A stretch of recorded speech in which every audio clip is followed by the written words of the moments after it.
everybody, it's Doug Munro here again for Just Jazz Guitar.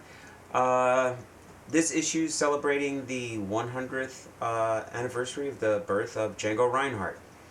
And we're going to take a quick look at sort of the A section of a beautiful waltz. It's kind of known as Django's Waltz, but the title is Montagne Ste Genevieve. And we're just going to do, like I said, just the A section from the song. And it's a great example of a lot of the sort of gypsy stuff that Django basically invented. You know, he's, you know, it's kind of strange that you're able to trace the source of a style of music to one guy. And so, you know, I'm just going to quickly run through this, this A section, break it down for you.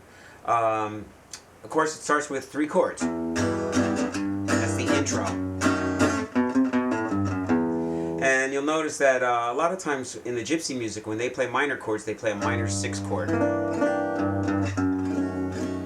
And so a lot of times, you know, minor 6 chord sounds like a dominant chord. So you could think of this as going like 1, 3, 2.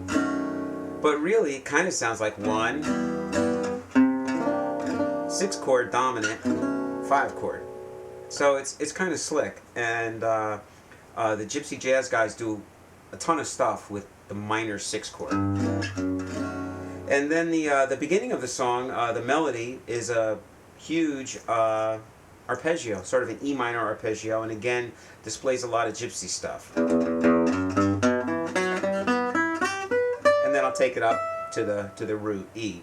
And so it's 1, 2, 3, 5, 1, 2, 3, 5, 1, 3, 5, 7, 1.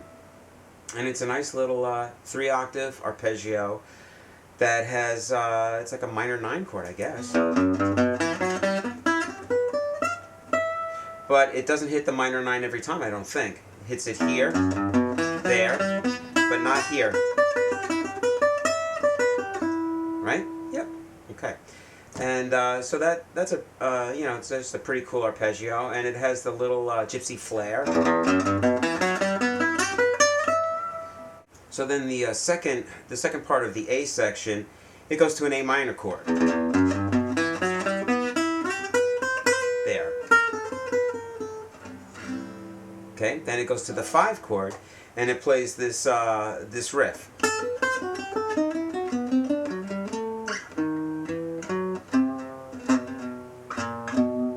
And there, what's happening is it's kind of starts off sounding diminished. Well, it is sort of, you know, and it's all over that B7. And then ending a half step above the target, which is B. That's all over the B altered chord, or B7 flat 9. And then a typical diminished arpeggio. And then back to the 1.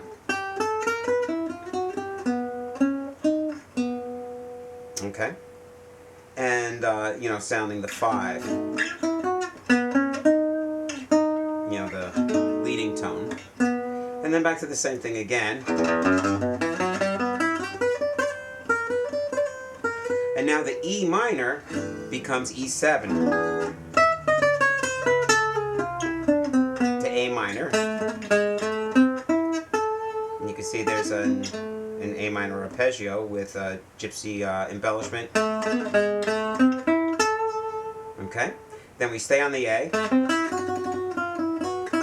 to a D, then to G major, and then the very last part of this is another very typical gypsy move where they sort of play chromatically, but not exactly. Let me play it for you.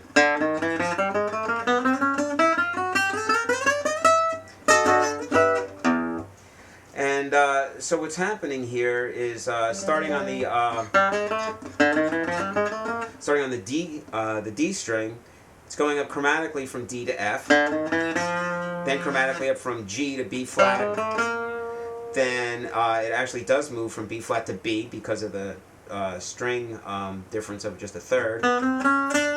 and then from D, and then, you know, I think technically it's probably going up some kind of E, you know, E minor. But really, you're just moving your hand up and ending up on the E.